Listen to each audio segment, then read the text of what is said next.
What I've hopefully alluded to is that each lender isn't right for each client. So you might be looking at a lender that actually doesn't fit for you in the end. Yasmin, thank you for joining us. So we're here today to talk about mortgages and a bit of financial advice. Do you want to just do a little introduction about you? Yeah, of course. I'm Yasmin Aboujieb. I'm a mortgage and insurance advisor at Bright Advice.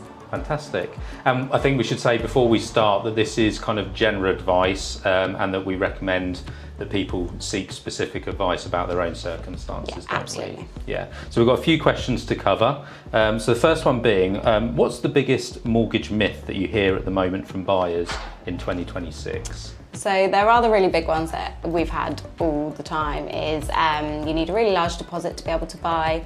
If you've ever had any credit blips in the past, that lenders just won't accept you. That if you are declined by one lender, you're going to be declined by all of them. They're not the case. A lender wants to lend to you. That's how they make their money. So they all have certain criteria on what they'll accept for you.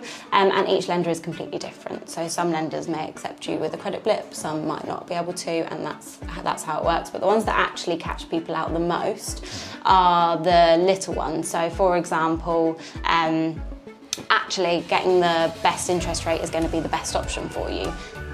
It sounds silly, but that isn't the case. So it might be for some, but in reality, an interest rate and a product comes with a lot of different things. So it will come with product fees, it will come with overpayment facilities, it will come with early repayment charges, and all of those things will be different for each rate. So sometimes it's not actually going to be financially better for you to take the best interest rate. And I can imagine it depends on what your plan is, looking a little bit further ahead, not right here Exactly and now. that, yeah. In reality, a product fee is actually something that can really impact what is financially better for you monthly anyway as well. Not even dependent on your plans in the future, but yeah, it absolutely is based on you and your certain circumstances. So speaking of deposits, so how much do people need as a deposit these days? It's hard to say because, like we say, criteria is everything for lenders, so everyone's going to be completely different. However, generally speaking, a 5% is the minimum deposit. There are lenders that can now do 2%. There are lenders that will do a £5,000 blanket deposit. They don't actually even need a percentage of the property price. And there are some, depending on your circumstances in the property you're going for, that may not need a deposit at all.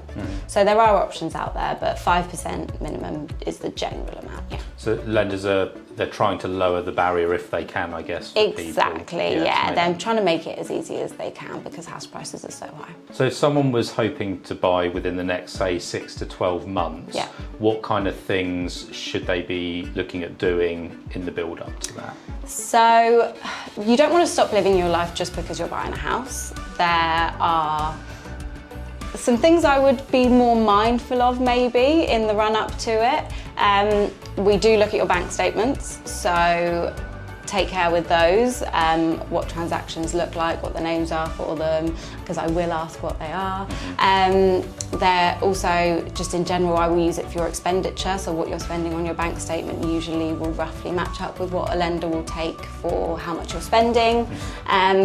And then there's a couple of things that will actually really impact your affordability on your bank statements.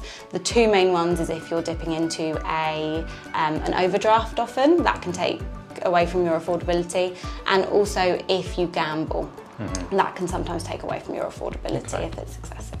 So I guess if you've got any larger purchases coming up, you need to be mindful. Yeah. Don't dip into that overdraft. Yeah, if you do need to, you need to. Yeah. It just might impact It's your something to affordability consider. a little bit. But that's bank statement wise. I would say don't take borrowing out if you don't have to on the run up.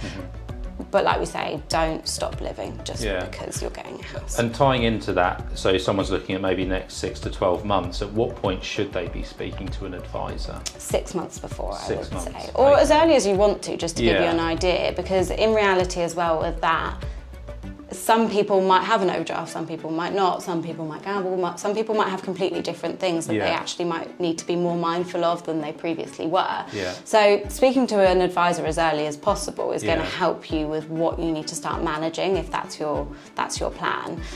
But yeah, if you in reality really want to buy 6 months before, I think is a really good time just to get a feel of things, because you're not going to find your first property and go with that one straight away 9 times out of 10. So you want to give yourself a bit of time to know what you're doing as well. So has anything surprised you recently about the mortgage market? Yeah, absolutely. So lenders are quite predictable in general. So when stuff is happening in the world, that does impact the rates they're able to offer. And what happens is we start to panic when we see interest rates rise. So we put a lot of applications into a lender to secure that rate, which is completely valid to do, but lenders then struggle with that workload, so they start to kick their rates up. So we see this really big knee-jerk reaction where rates start to increase. We have started to see them now stabilise and start to drop, so I'm still getting emails weekly saying that interest rates are dropping, which is a really good place to be. So that wasn't too surprising, to be honest. However, what has surprised me in the last year or so is actually that lenders are seeing that prices are really high for property, the cost of living is really high, and they are doing their part to help people buy at that price level. So they've got those deposit schemes we've talked about, but they are also helping with the income multiples they're using on people's affordability. So historically you would use 4%, 4 times your income as a rule of thumb to calculate what you could borrow. Now it's looking more like 5 to 5.5 times for a lot of lenders. So it really helps to get to that higher prices now that they are a little bit above what they were. And final question, so what's the one piece of advice you'd give someone before they start viewing properties? I would say the main piece of advice is to go to an advisor. I know I'm biased, but it's one thing going online and trying to figure out your affordability. It can give you an idea, but I think a lot of what I've hopefully alluded to is that each lender isn't right for each client.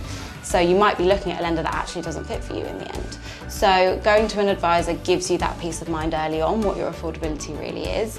And what we really care about is the monthly payment we're making as well. So it can give you an idea on what your budget is based on what monthly payment we want to go up to.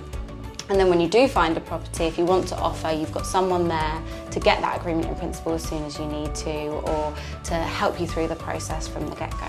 Yeah, to be honest, it's similar advice that we give to clients. You know, from an estate agency perspective, people can overestimate what they can purchase at, and we don't want them to be disappointed. Exactly. They can also underestimate, and we've had clients where they've been able to speak to an advisor and they can perhaps get an extra bedroom that they didn't think they could get because they can step into that next level of property. So yeah, absolutely, I think that's great advice. Exactly. So if someone wanted to get advice, I think what we're going to do, we're going to put your details at in the description somewhere. Ollie will sort that all out for us, and then people can get in touch. Presumably you do kind of face-to-face appointments over the phone?